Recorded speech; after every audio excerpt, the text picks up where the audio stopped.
और खूब सो चकाचक। एक बार जोर से बोलेंगे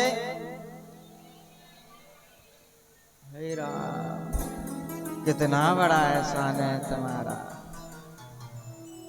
ऐसे बोलते हैं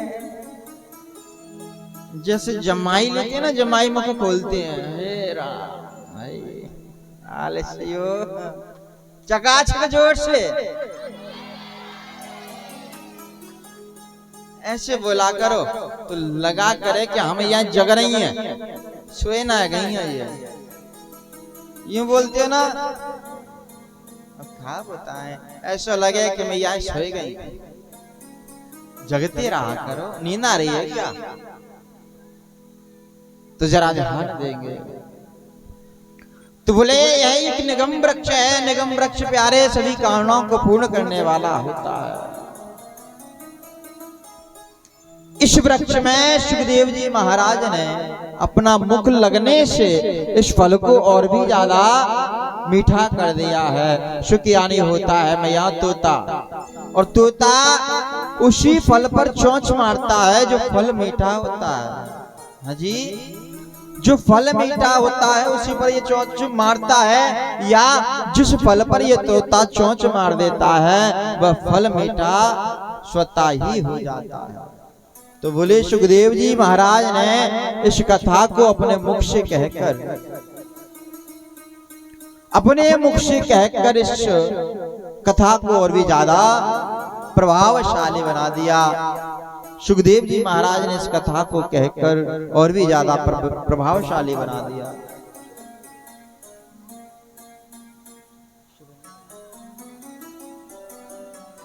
और भी ज्यादा प्रभावशाली सुखदेव जी महाराज ने बना दिया।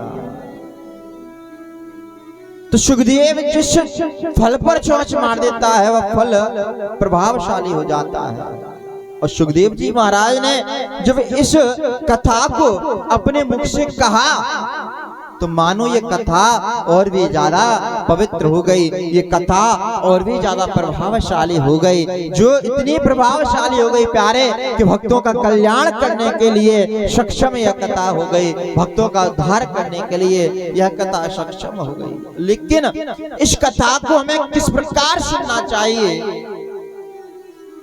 इस कथा को हमें किस प्रकार सुनना चाहिए? क्योंकि घर से हम आ तो गए हैं, दुनिया से नाता तोड़कर कृष्ण के चरणों में आकर बैठ तो गए हैं प्यारे, लेकिन ये नहीं पता कि हमें ये कथा किस प्रकार सुनना चाहिए। तो जरा ध्यान दीजिए, इस कथा को किस प्रकार सुने। पीवतम भागवतम रसमाल्यम महोरहो रस के भो विभाव कहा। बोले इस कथा को हमें सुनना चाहिए या पीना चाहिए? इस कथा को क्या करना चाहिए, सुनना चाहिए या पीना चाहिए? बोले कथा में लिखा है पिबतम भागवतम रसमाल्यम महोरहो रसिक भुवि भाव का। कथा में ये नहीं लिखा शृणुत भागवतम रसमाल्यम, भागवत को सुनना नहीं बताया बल्कि भागवत जी को। यहाँ मैयाओं का पता है बात करने में मन बहुत लगता है, बहुत लगता है।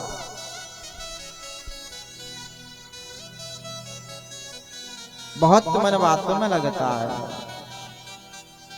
क्या दुनिया को दिखाकर इस भागवत जी में आकर, इस गोविंद के चरणों में आकर तुम बैठ गए हो? दुनिया को लग रहा है कि भागवत सुनने गए हैं, और भागवत जी में आकर वही दुनिया की बातों को नहीं छोड़ पाए। क्यों अपना समय व्यर्थ करते हो? जाकर घर सो और बातें करो। क्योंकि प्यारे याद रखिएगा, ये दुनिया की बातों में आधा जीवन तेरा निकल गया है और बाकी का जो रहा है वो भी निकल जाएगा। लेकिन जिस दिन ये जीवन पूरा बर्बाद हो गया तेरे हाथ कुछ ना आएगा। अगर प्यारे एक पल भी इस कथा में तेरा मन लग जाता है, इस कथा से कुछ भी तेरा कुछ मिल जाता है, तो याद रखिएगा प्यारे तेरा जीवन एक दिन पार हो जाएगा। इस कथा से भी प्रसाद मिल गया। इसलिए प्यारे तो 2 घंटे 3 घंटे 4 घंटे प्रभु को दिए हैं, तो वो प्रभु को दे दो प्यारे। इस दुनिया से मन 6 बजे के बाद लगा लिया करो। बातें करना है आरती के बाद 4 घंटे यहाँ बैठ जा, खूब बातें करो, कोई नहीं टोकेगा।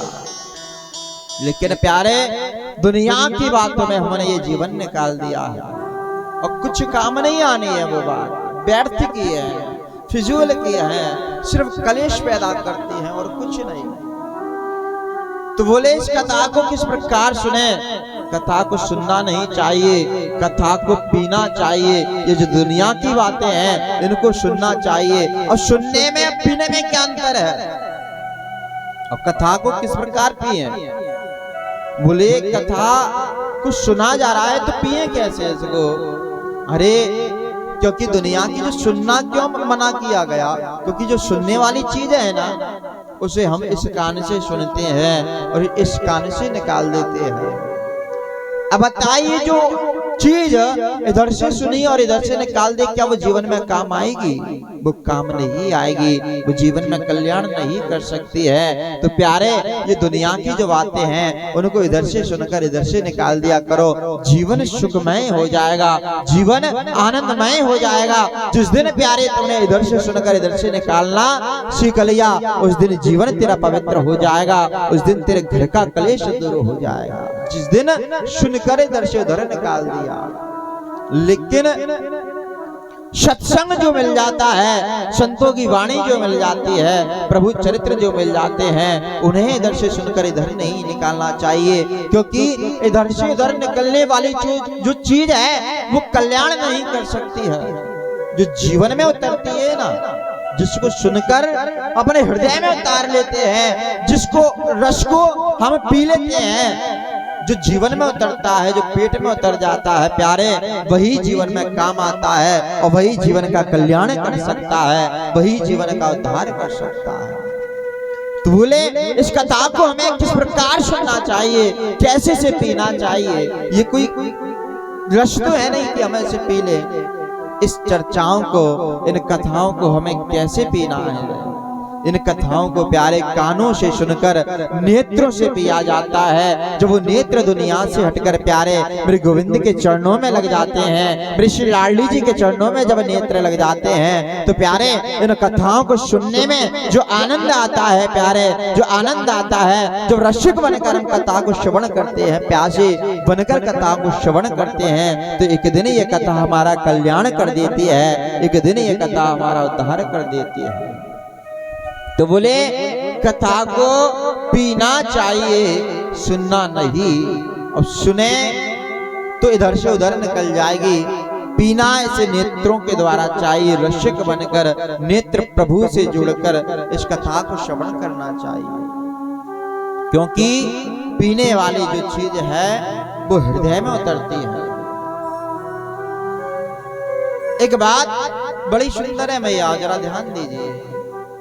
सुनने वाली जो चीज है इधर से उधर निकल गई, पीने वाली जो चीज है बड़े काम आती है। बोले कैसे? एक स्वर्णकार था, एक स्वर्णकार था। उस स्वर्णकार ने 2 मूर्तियां बनाई हैं।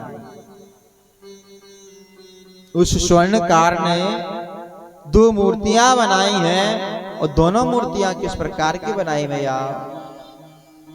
जैसे संत तपस्या करने बैठते हैं, भजन करने संत बैठते हैं, ऐसी 2 मूर्तियां बनाई हैं।